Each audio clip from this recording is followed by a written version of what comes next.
Sovara moved through the ancient trees like a shadow born from moonlight itself, and her silver hair caught the dim glow filtering through the canopy above, and behind her walked Ember, and the young dragon kept pace with careful steps that barely disturbed the fallen leaves beneath obsidian claws, and they had lived in the Whispering Woods for 3 years now, and both of them exiled from a world that no longer wanted them. The forest stretched endlessly in all directions, and most elves feared to enter these depths where old magic still lingered in the air like morning mist, and that suited Sovara perfectly because she wanted nothing more than to be forgotten and to forget, and yet some memories refused to fade no matter how deep into the wilderness she ran. Ember stopped suddenly and raised her wedge-shaped head to sniff the air, and smoke curled from her nostrils in thin wisps, and Sovara froze, with one hand moving instinctively to the blade at her hip. Something was wrong. The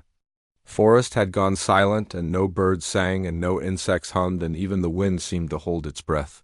Then Sovara heard it, and a sound that did not belong in these ancient woods, and metal scraping against stone, and the hiss of venting gas. And somewhere ahead something had crashed. Ember looked at her with eyes like molten gold, and the dragon did not need words to communicate concern, and Sovara nodded once, and together they moved toward the source of the disturbance. The crash site appeared after several minutes of careful approach, and a large pot of unfamiliar design had torn through the canopy and carved a deep gouge in the forest floor before coming to rest against a massive oak, and the metal hull still glowed with heat from atmospheric entry, and scorch marks blackened the trees near. Basilvera approached with caution, and her hand never leaving her weapon, and the pod bore markings she had seen before in intelligence reports and human writing.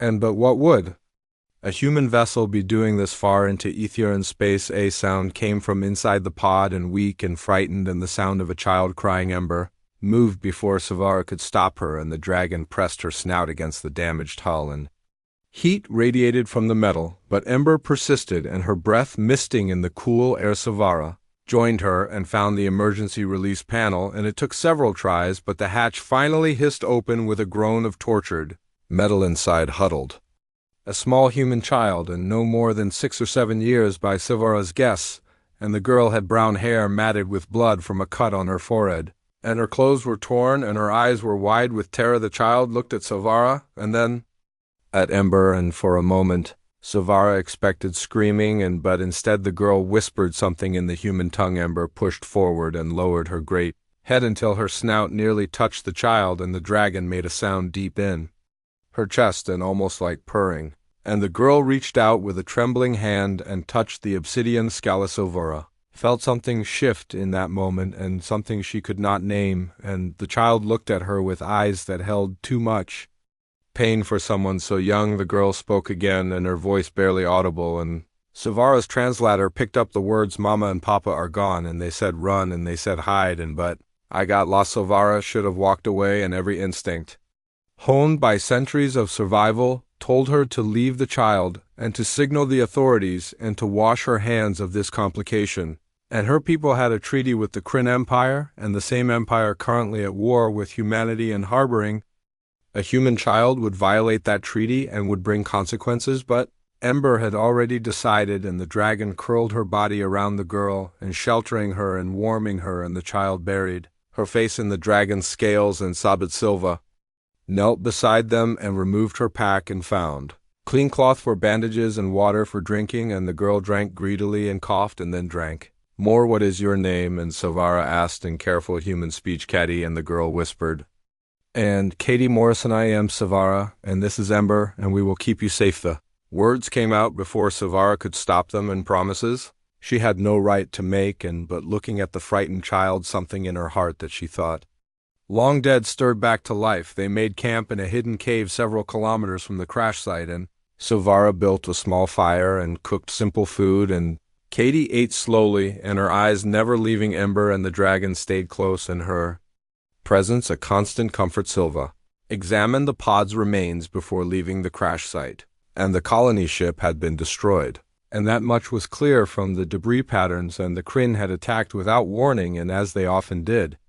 And Katie had been lucky to reach an escape pod, and luckier still that it had landed where Savara could find her, but luck only lasted so long. 3 days passed in the cave, and Katie's wounds healed slowly, and she spoke little but began to follow Savara around like a shadow and ember. Never left the child's side, and something was forming between the dragon and the girl, and something Savara did not fully understand. On the 4th day, riders came as Savara spotted them from her perch in the trees, and 12 elven soldiers in the armor of the royal guard, and they moved with purpose and searching, and they would find the cave. Soon she returned quickly and found Katie and Ember playing a simple game with stones, and the sight made her chest ache. "We must move," and Savara said, and now Katie looked up, and fear returning to her eyes, and she clutched something around her neck and a medallion on a silver chain. Ember growled low, and the dragon sensed danger. They traveled deeper into the forest and moving away from the patrol, but more soldiers appeared from the east and then from the north, and they were being herded and driven toward the heart of the woods. By nightfall they were surrounded. Silver chose a defensible position among ancient standing stones and probably some old ritual site long forgotten, and she set Katie behind the largest stone, and Ember coiled around the child. The soldiers emerged from the trees as darkness fell, and their leader stepped forward, and his face illuminated by torchlight. Commander Theron. Silvera's heart clenched, and she had known this man once, and he had been her teacher and her mentor and almost a father, but that was before everything fell apart. Savara, and Theron called out, and his voice heavy with regret, "And you know why we are here?" "I do," and she replied, and steadying her voice, "The child must be surrendered, and the High Magistrate demands it, and the Kryn have invoked the treaty, and she must be handed over, or we face war." Savara drew her blade, and the metal singing in the quiet night. "Then you face me first." Theron closed his eyes, and pain crossing his features, "And please, and do not make me do this, and you were like a daughter to me, and you were like a father, and but fathers protect their children, and they do not sacrifice them to monsters. The girl is not your child, no." And Savara agreed, but she is a child, and that is enough." The soldiers moved forward, and Ember roared, and flame erupting from her jaws, and it formed a wall of fire around the standing stones, and the heat intense, and the soldiers fell back. Theron shouted orders, but his voice was lost in the cow. Savara reached into her pack and found the emergency transmitter she had kept from her military days in ancient tech, but still functional, and she programmed a distress signal and attached the coordinates and every piece of data she had on the situation.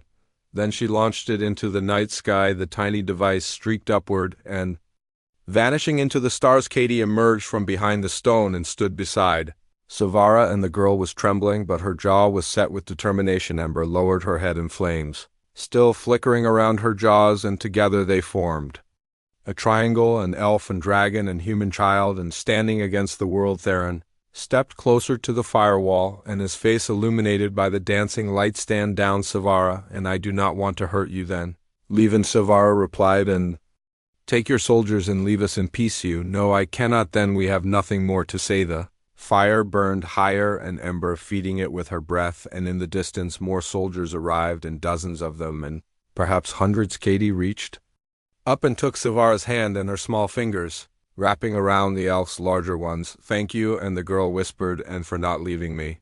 Although Savara squeezed her hand gently, "I will never leave you alone, and I promise." In the darkness above the planet something stirred, and deep in space, beyond the reach of scanners and beyond the notice of those who watched the forest below, and a message traveled faster than light, and crossing vast distances, and carrying with it a simple plea. "One child needs help, and please send aid in the depths of space." Something received that message, and something vast and powerful and human. Admiral Kate Henderson sat in her command chair aboard the UES Valkyrie when the distress signal arrived, and she read it once, and then twice, and then stood. "Get me full analysis," and she ordered in voice sharp, "and I want to know everything about this situation in 5 minutes." Her officers scrambled, and data flowing across screens. 4 minutes later, the communications officer turned to her. "Admiral, and we have confirmation, and a member of an alien species is protecting a human child, and she is under attack, and the Kryn are involved." Henderson's face hardened. "How long to reach that system?" 16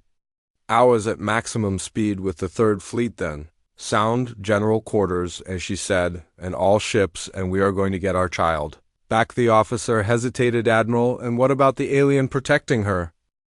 The firewall held through the night, but Silvara knew it could not last forever, and Ember was already showing signs of exhaustion, and the young dragon had never maintained flames for so long, and sweat beaded on her obsidian scales, and her breath came in labored gasps Katie slept fitfully against.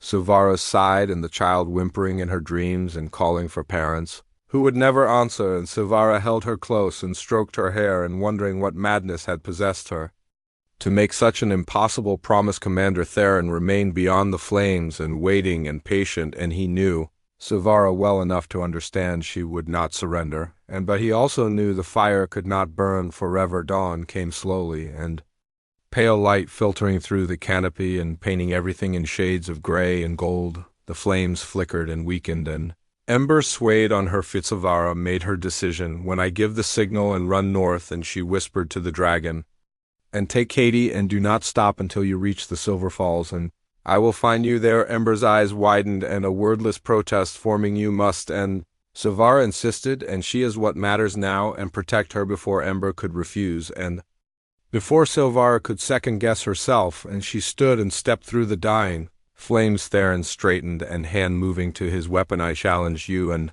Silvara called out, and her voice ringing clear and by the old laws in single combat.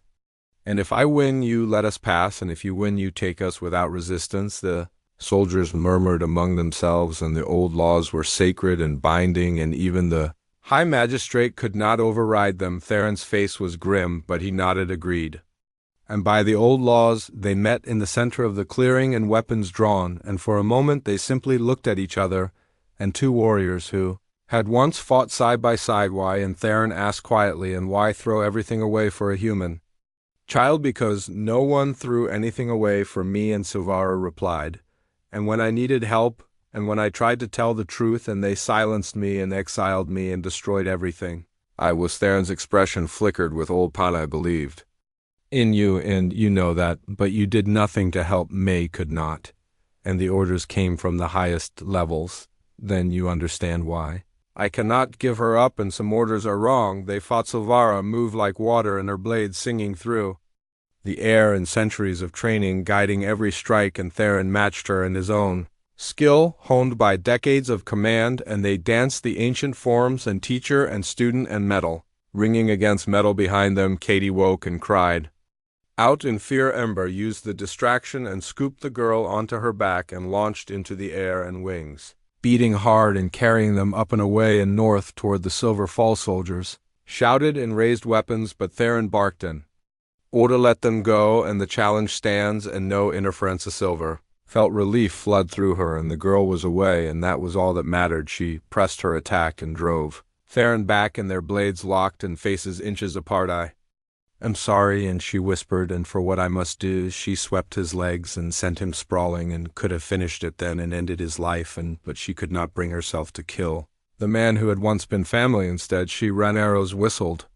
past her head, and soldiers shouting in pursuit, but she was faster and always had been, and the forest opened before her like an old friend, and the trees themselves seeming to help her escape. She ran for hours, and following the path she knew Ember would take, and behind her the sounds of pursuit faded and then grew louder again as more soldiers joined the hunt. By midday she found them at the Silver Falls, and a curtain of water tumbling from cliffs high above, and Ember huddled in the cave behind the falls, and Katie clutched to her chest. Silvara splashed through the shallow pool and joined them, and breathing hard they embraced, and the three of them and an unlikely family born of desperation and choice. We cannot stay here long, and Silvara said, and they will find us. Where do we go? And Katie asked, and her voice small deeper, and Silvara replied, and to places even the soldiers fear. They traveled through the night, and moving through terrain that grew increasingly wild and untamed, and ancient magic thrummed in these depths, and the trees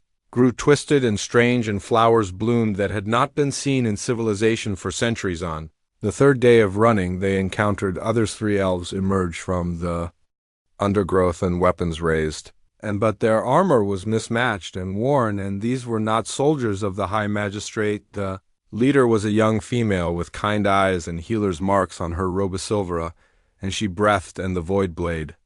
And I did not believe the stories were true. Silvara's hand moved to her weapon. Who are you? My name is Lissa, and we are the truth seekers and the ones who remember what really happened 20 years ago, and we know you are not a traitor. Katie peeked out from behind Savara and curious despite her fear. Lissa's eyes widened when she saw the child. Is that, and is she human? Yes, and Savara said quietly, and her name is Katie, and I will die before I let anyone take her. Lissa lowered her weapon and motioned for her companions to do the same. Then we will help you, and because anyone who defies the magistrate's corruption is a friend of ours. They made camp together, and Lissa's group sharing food and supplies, and for the first time in days Katie smiled, and the truth seekers told stories and made her laugh that night while Katie slept between Ember's protective coils, and Lissa sat with Silvara by the fire. 20 years ago, you tried to expose the council, and Lissa said softly, and you found proof they were selling out smaller species to the Kryn Empire. Silvara nodded, and staring into the flames, I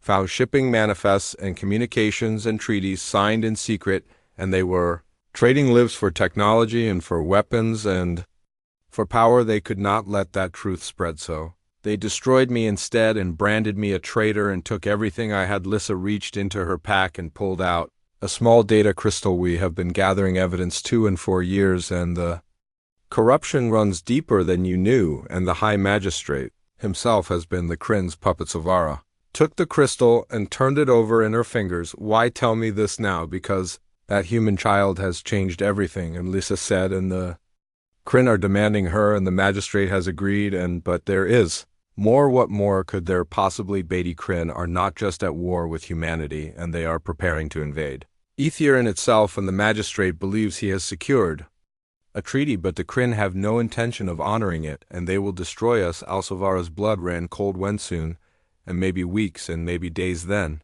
we must warn someone who would believe us. And Lissa asked bitterly, and we are rebels and outlaws, and you are a declared traitor. Katie stirred in her sleep and murmured something, and Ember's tail curled tighter around her. Savara looked at the child and remembered the medallion around her neck. Katie has something, and she said slowly, and a medallion her mother gave her, and I have not examined it closely. Lissa stood immediately. May I see it? They approached the sleeping child carefully, and Savara gently lifted the medallion without waking her, and in the firelight they could see it was not simple jewelry. Lissa produced a scanner and ran it over the medallion, and her eyes growing wider with each passing second. This is a data storage device, and she whispered, and encrypted and heavily shielded, and whatever is on here, someone wanted it protected. Can you access it? Not with what I have, but if the data is what I think it is, what do you think it is? Evidence, and Lissa said, and the kind that could end the war before Silvara could respond, and alarms sounded in the distance, and the wail of emergency sirens carrying through the forests. Truth seekers scrambled to their feet and weapons ready. What is that? And one of them asked. Lissa's face went pale as she checked her communication device. Ships and in orbit, and Kryn warships. They have come for the girl, and Silvara said no, and Lissa replied, and her voice shaking, and they are firing on our cities. The ground shook, and distant explosions lighting the sky. Ember woke and roared, and Katie, jerking awake into Silvara, scooped up the child and held her close. The magistrate has betrayed us all, and she said. Lissa grabbed her arm, and there is something else, and the scanner is picking up another fleet, and a massive one, and entering the system. Kryn reinforcements. No, and Lissa said, and staring at her device in disbelief, and human ships, and dozens of them, and the largest fleet I have ever seen. Katie looked up at Savara with hope blooming in her tear-filled eyes. They came, and she whispered, and someone got my message. Not just someone, and Savara said, and feeling something like hope for the first time in 20 years, and everyone.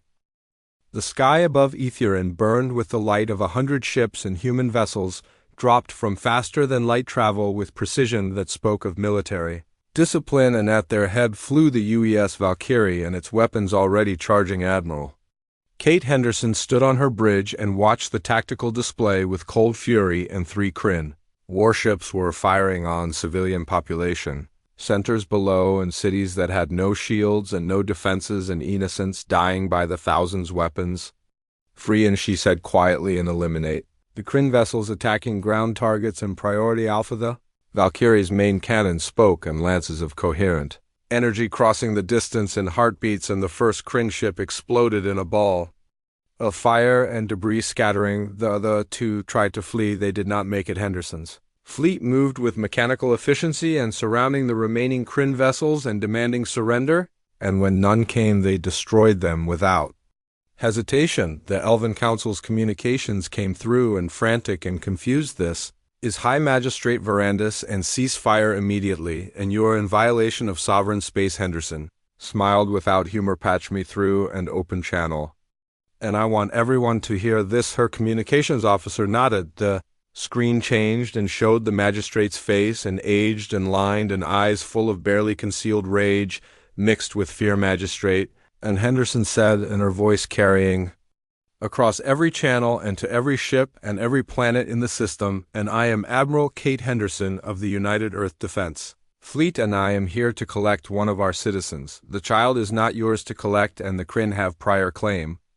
Under treaty, there is no treaty that supersedes a child's right to protection, and Henderson replied, and her voice hardening, and furthermore, any species that protects a human child at cost to themselves has earned something far more valuable than treaty obligations. The magistrate's eyes narrowed. What are you talking about? Henderson leaned forward, and her presence filling the screen. Silvera of Etherin, and along with her dragon companion Ember, and risked everything to protect a 6-year-old girl, and they defied your corrupt government, and they stood against armies, and they sent out a call for help when any reasonable person would have simply saved themselves. She paused, and letting her words sink in response, and Earth is issuing a formal declaration, and the species of Etherin are hereby under human protection, and any attack on the elves of this world will be considered an act of war against humanity itself. Silence filled the channel. The magistrate found his voice first, and sputtering with rage, you have no right and no authority. We have every right, and Henderson said, and because sometimes right and wrong are simple, and you were going to hand over a child to monsters, and someone stopped you, and that someone has earned our loyalty, but the treaty and the Kryn can go to hell. And Henderson replied, and Earth does not negotiate with slavers and murderers.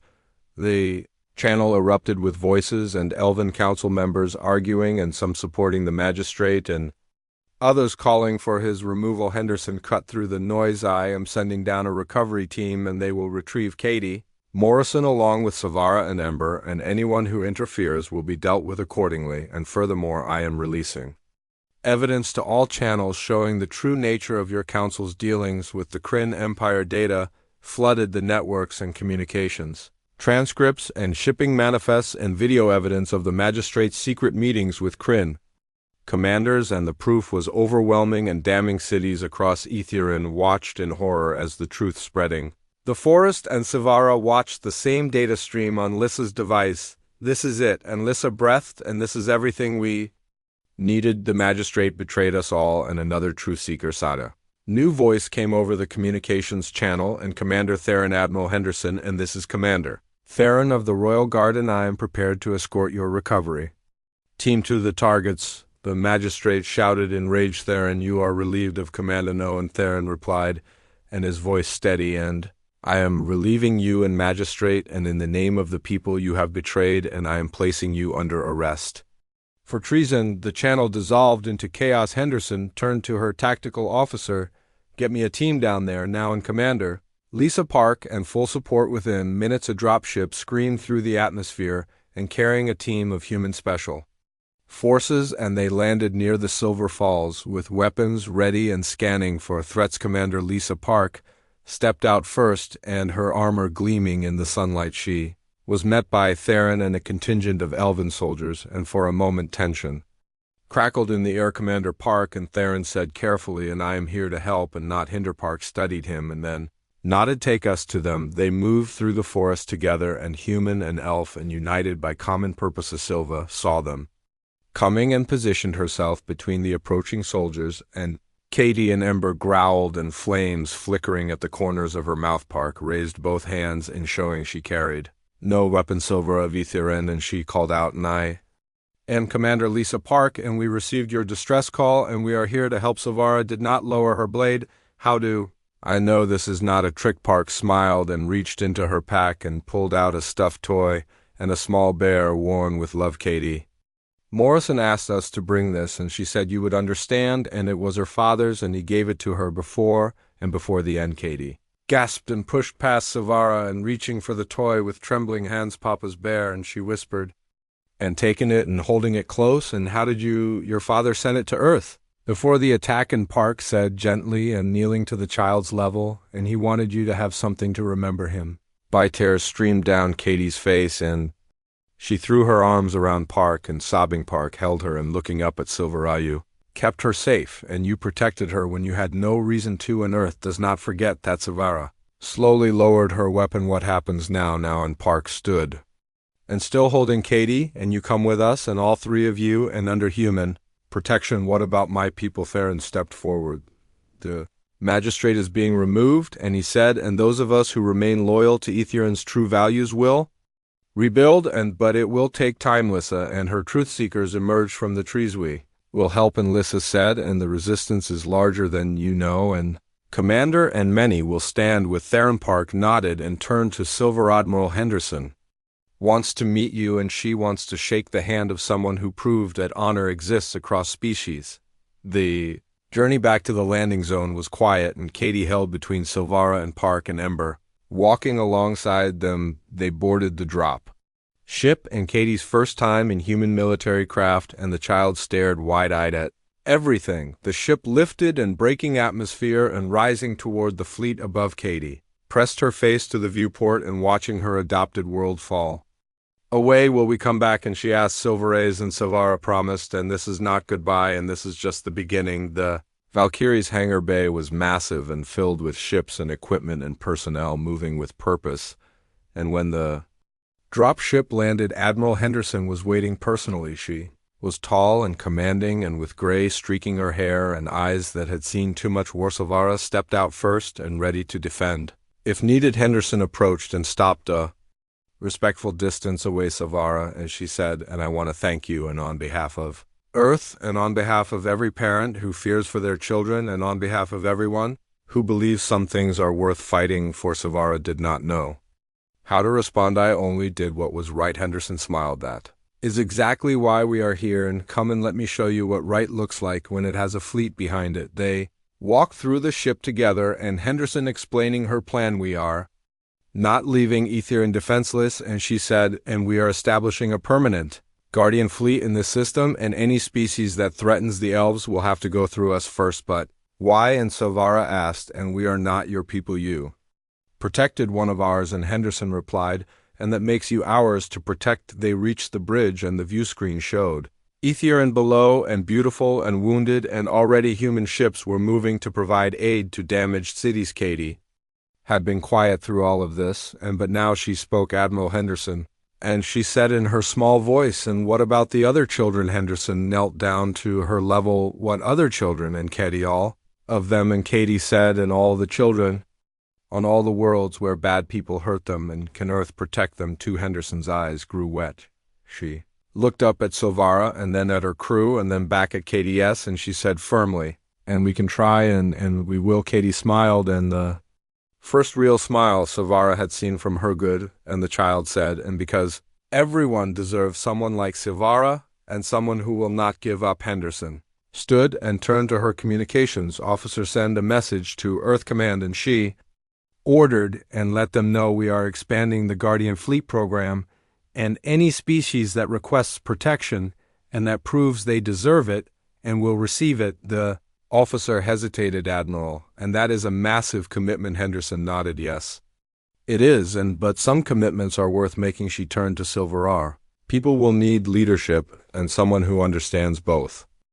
3 months passed in careful peace, and Silvara adjusted to her new role as liaison between Etheron and Earth, and Katie attended human school aboard the Valkyrie and making friends with the children of crew members, and Ember grew larger and stronger, and the dragon, now nearly twice the size she had been. The Guardian fleet maintained position around Etheron, and human engineers worked alongside elven craftsmen to rebuild damaged cities, and trust grew slowly between the two species. But peace never lasted. The alert came during dinner, and Silvara was sharing a meal with Katie and Admiral Henderson when the tactical officer burst onto the bridge. "Admiral, and multiple Kryn fleets incoming, and at least 200 warships." Henderson was on her feet instantly. "Sound general quarters, and all hands to battle station." Silvara grabbed Katie and pulled her close. They are coming for revenge now. And Henderson said, in checking her displays, and they are not coming for us, and they are heading for the planet. The view screen showed the Kryn armada dropping from faster than light, and immediately they began firing on Aetherian's major cities and orbital bombardment on a scale never before seen. Henderson's face went pale. They mean to destroy the entire world. Theron's voice came through communications and panicked Admiral. And our shields cannot handle this much firepower, and we have minutes before cities start falling. Henderson turned to her fleet coordinator. All ships and intercept formation Delta and protect the cities, and priority is civilian centers.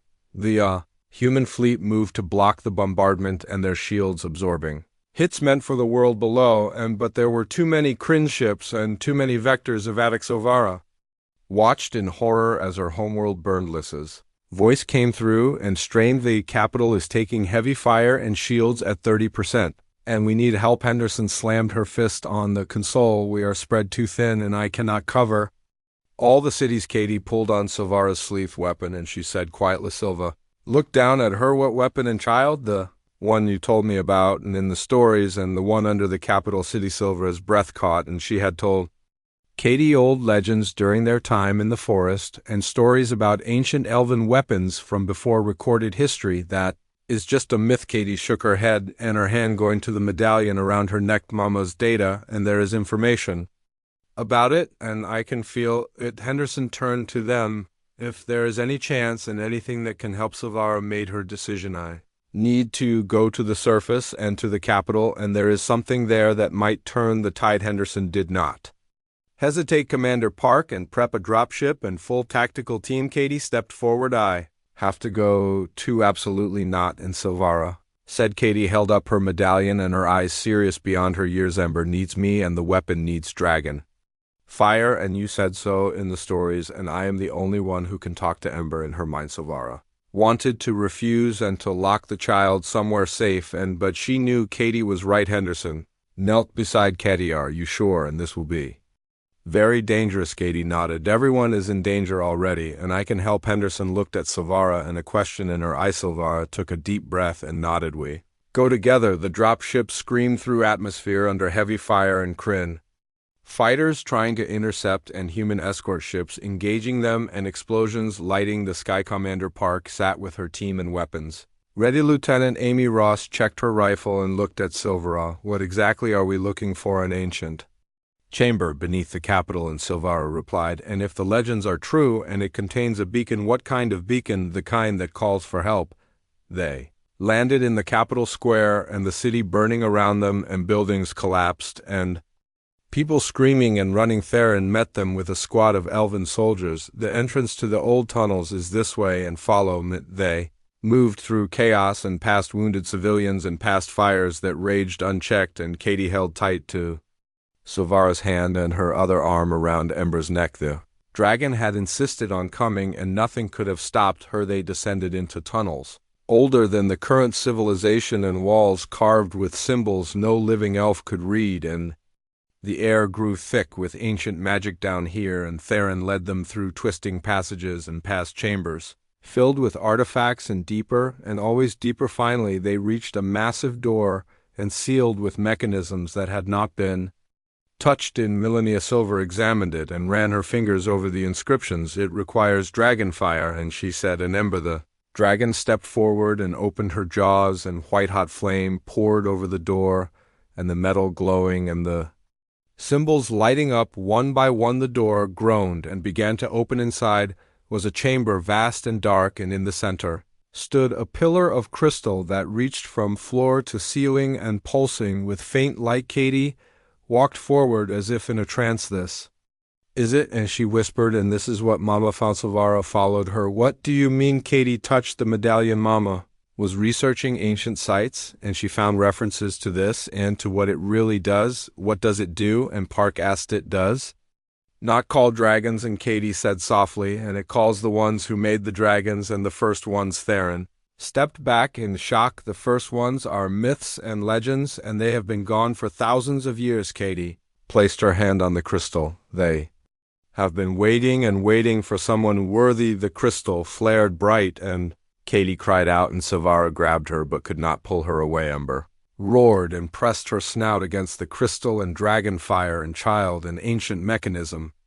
All connecting power surged through the chamber and through the tunnels and through the planet, itself above ground and in orbit, and every sensor went haywire. Henderson watched in amazement as energy erupted from Aetherin's surface and a beam of pure light shooting into space and higher and faster and tearing through dimensions. What in the name? And she began. Then space itself ripped open. A rift formed above the planet, and vast and swirling with colors that should not exist. From it came dragons, and hundreds of them and thousands of them, and scales of every color and size beyond anything in recorded history. But they were not alone. Massive ships emerged, and designs beyond anything humanity or any known species had created, and they moved with grace and power, and each one larger than Henderson's entire fleet. And then came the beings themselves. They appeared on every view screen and every display, in faces that were both familiar and utterly alien, and they spoke in voices that resonated in the mind rather than the ear. We are the first ones, and they said, and we who made this galaxy, and we who have waited, and we return now because one small being proved worthy of our gift. Katie collapsed, and Silvara, catching her, the child, was unconscious, but breathing, and Ember waned and nuzzled her. Park scanned Katie quickly. She is alive and exhausted, but alive. The first ones continued speaking, and their message transmitted across all channels. We see what has happened here, and we see corruption and cruelty and beings who prey upon the weak, but we also see courage, and we see sacrifice, and we see those who protect the innocent at cost to themselves. One of the massive beings focused on the Kryn fleet, who attacked the defenseless, and you are judged unworthy. The Kryn ships tried to flee. They did not make it. The first ones did not destroy them with weapons, and they simply erased them, and one moment the ships existed, and the next they were gone. Henderson felt her blood run cold at the display of power. The first ones then turned their attention to Aetherin. Old order has failed, and they said, and it is time for renewal and time for truth.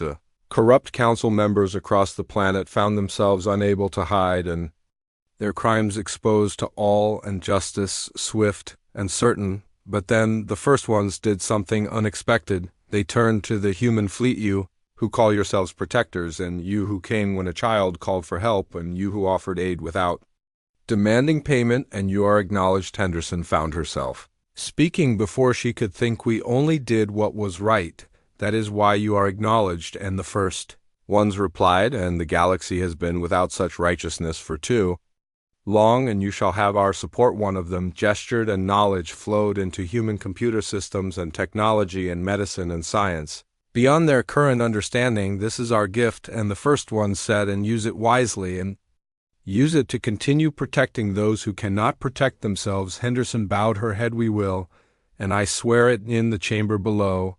And Katie woke slowly. Silvara held her close. You did it, and little one, and you saved everyone. Katie smiled weakly. Ember helped the dragon, nuzzled them both. Theron approached and knelt before Silverath. Council wants you to lead us, and he said, and to guide us into this new age. Silvara looked at Katie and at Ember and at the humans who had risked everything. I will, and she said, and but on one condition, name it. We do not rebuild the old ways, and we build something new, and together, and elf and human and dragon and anyone else who wishes to join. Theron smiled. That sounds perfect. Park helped them to their feet. Come on, and let us get you back to the surface, and the Admiral will want to know everyone is safe. They emerged from the tunnels to find the capital transformed, and the first ones had healed the damage and restored what was lost, and buildings stood whole, and fires extinguished. People gathered in the streets and staring up at the sky where dragons flew in formation with human ships. Katie looked up at the sight, and wonder in her eyes.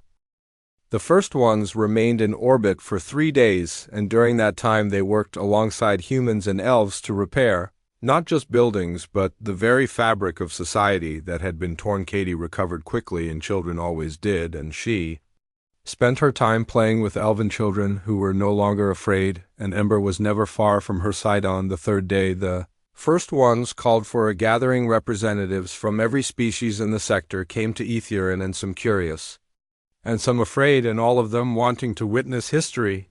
The meeting took place in the restored capital square, and thousands gathered, and the first ones appeared as shimmering projections that everyone could see. We have watched this galaxy for millennia, and they began, and we departed because we believed you needed to grow without our guidance, but we see now that some guidance is necessary. An elder from a nearby world spoke up. Why did you return now and after all this time? Because of her? And the first one said, and their attention turning to Katie the child, looked up and startled, and me, you, showed us something we had not seen in ages, and they said, in pure, selfless courage, and you risked everything to protect others, and at the moment when you could have saved only yourself, and you chose to save everyone. Katie blushed and looked down. I just did what Salvara would done.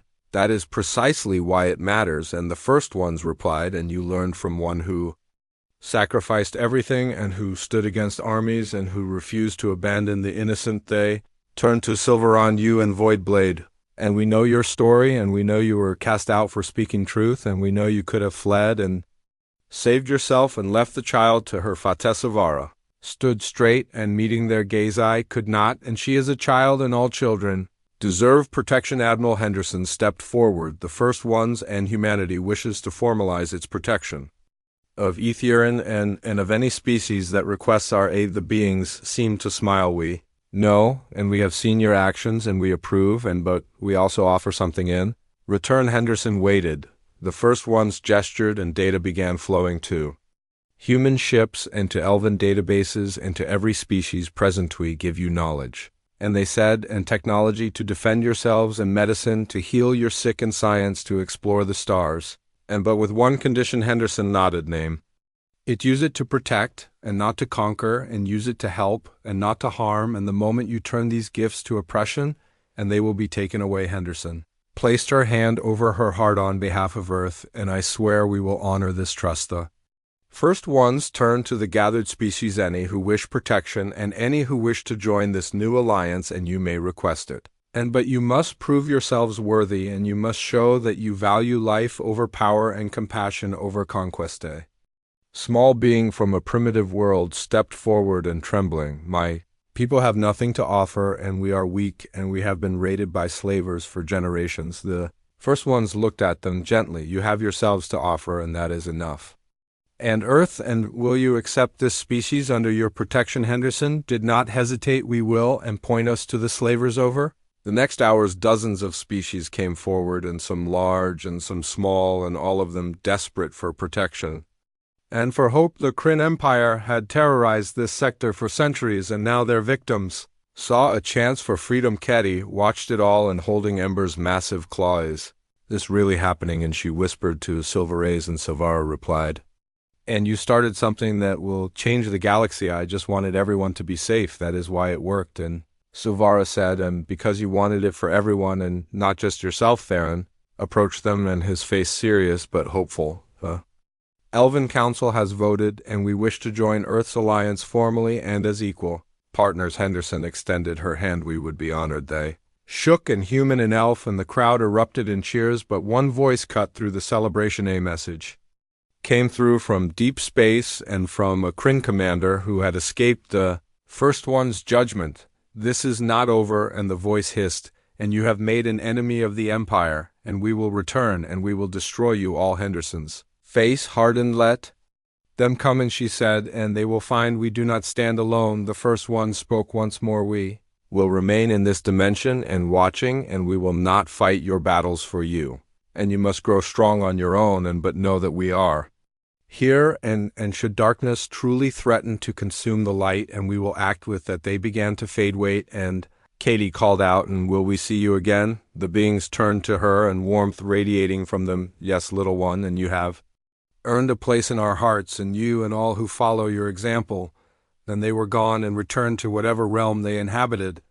The square fell silent for a moment, and then celebration erupted. That night there was a feast, and humans and elves and dozens of other species gathering together, and Katie fell asleep against Silvara's side while Ember curled around them. Both. Commander Park sat down beside them carrying a drink. Hard to believe it has only been 4 months since you sent that distress call, and she said. Silvara smiled and stroked Katie's hair. It Feels like a lifetime. Park looked at the child. What will happen to her now? Silvara's expression grew fierce and protective. She stays with me, and I am her guardian and her family. Park nodded and clearly approving. And what about you, and what happens to the legendary Void Blade now? Silvara looked around at the gathering and at species that hours ago had been enemies or strangers and now sharing food and stories. I suppose I become something new, and she said, and not a warrior and not an exile, and just someone who tries to make sure children like Katie never have to be afraid. Henderson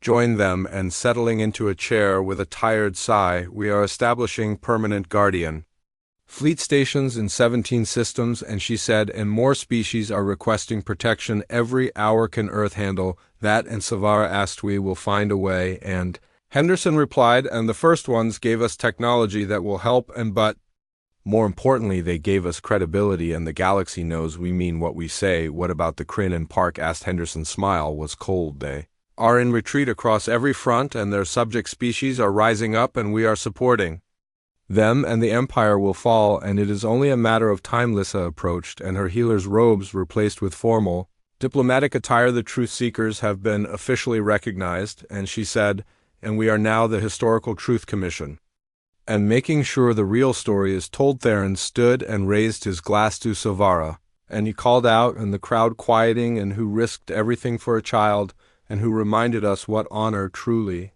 means to Katie. And Henderson added, and who showed more courage than soldiers twice her age to Ember. And Park continued, and who proved that dragons are not just myths to Earth. And Lissa finished, and who kept their promise.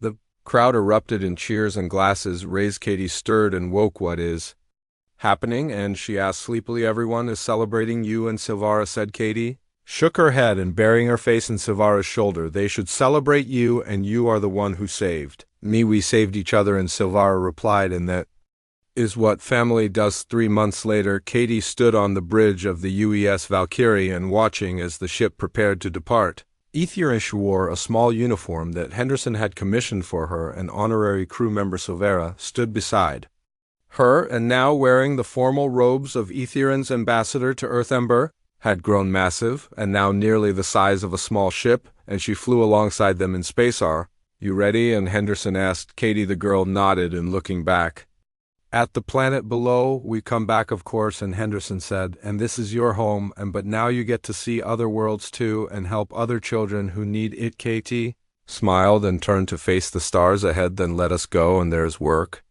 to do. Henderson gave the order, and the fleet jumped to faster than light behind them. Etherin glowed in the darkness, and a world healing and a world free, and a symbol of what could be achieved when beings chose compassion over conquest across the galaxy. Species watched and hoped, and the Kryn retreated further, and requests for protection flooded in. The Guardian fleet grew, and not through conquest but through choice, and species joining because they believed in something better. 20 years passed. Admiral Katie Morrison stood on the bridge of her flagship, and the UES Silvara, and named for the woman who had saved her life. She was 26 now, and a veteran of a dozen campaigns, and a symbol of everything the Guardian fleet represented. Ambassador Silvara visited often, and the elf barely aged while Katie grew to adulthood, and their bond stronger than ever. Ember was ancient by dragon standards, but still vital and still protective of the woman she had known as a child. On this day they gathered to dedicate a memorial. It stood in the center of the new Earth Etherin station, and a sculpture showing an elf and a dragon and a small child standing together. The inscription read, and they protected one human child, and so Earth declared their entire species under human guardianship, and changed the galaxy forever. Kitty stood before it, and dozens of species represented in the crowd. A young child approached, and from a world recently freed from oppression. Are the stories true? And the child asked, and did this really happen? Katie knelt down and smiled.